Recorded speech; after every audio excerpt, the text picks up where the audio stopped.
Hi everyone, welcome back. This is part 3 of my multi-part series on making apple cider vinegar at home.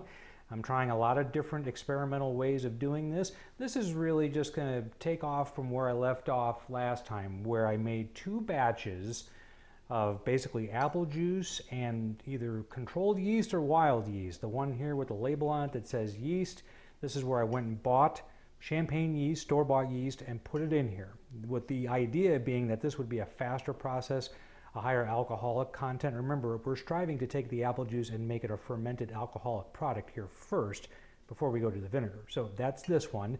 The other one, I just juiced the apples and just stuck it in here with nothing at all, letting the natural yeast and bacteria on the apples do their thing.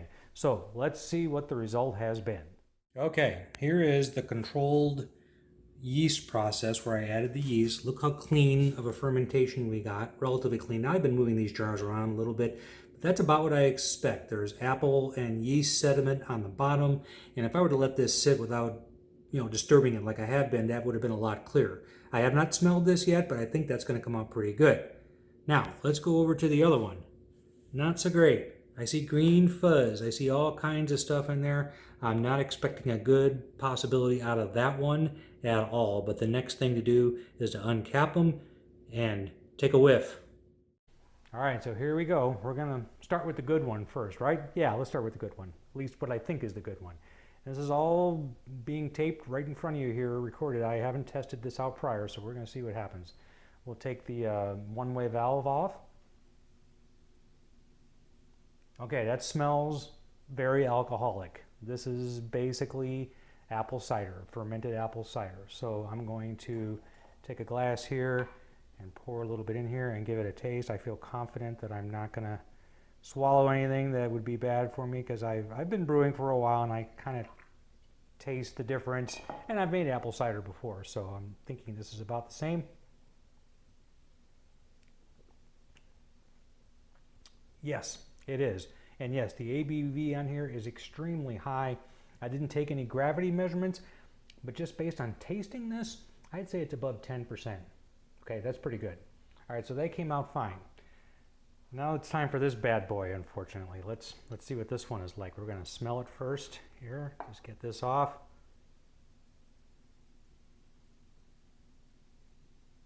Yeah, not so good.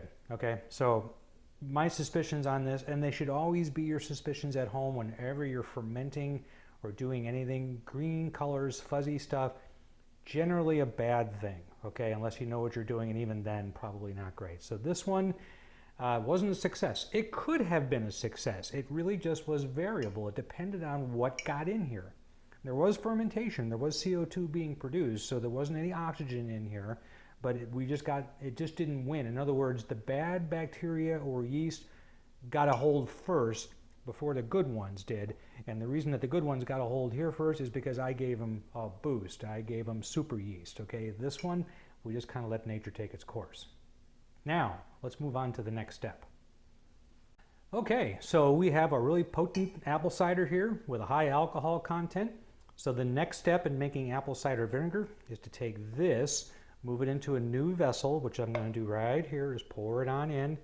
There's a lot of, like I said, sediment on the bottom of this. I'm just going to try to pour carefully. Eventually it's going to have to go.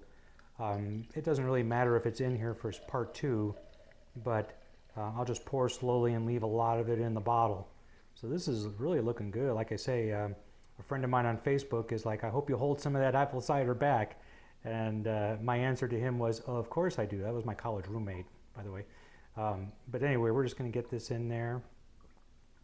And that's about right, because I need to leave some volume left. Now, this is a mother starter. This is a bottle of Bragg organic apple cider vinegar that I've kept around for quite some time with just a little bit left in the bottom.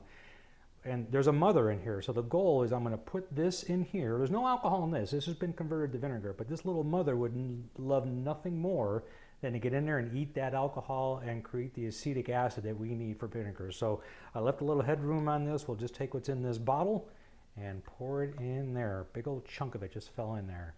And believe me, that we just did that little mother a favor. It's going to love it in there. The next step, and I don't have it right here, is I will take probably paper towels and a rubber band and cover this and keep it in a cool, dark place. Paper towels or a tea cloth, something that lets the air through but doesn't let anything else get in. Fruit flies will be attracted to this. So I'm just going to let this set on the shelf, and we should get a pretty good vinegar product. Estimation on time, not sure, but again, this is a pretty concentrated product, so I'm thinking it's not going to take a whole lot of time. Maybe we'll check in it in a week or two, and probably another video in about another 2 weeks or so. So wish me luck.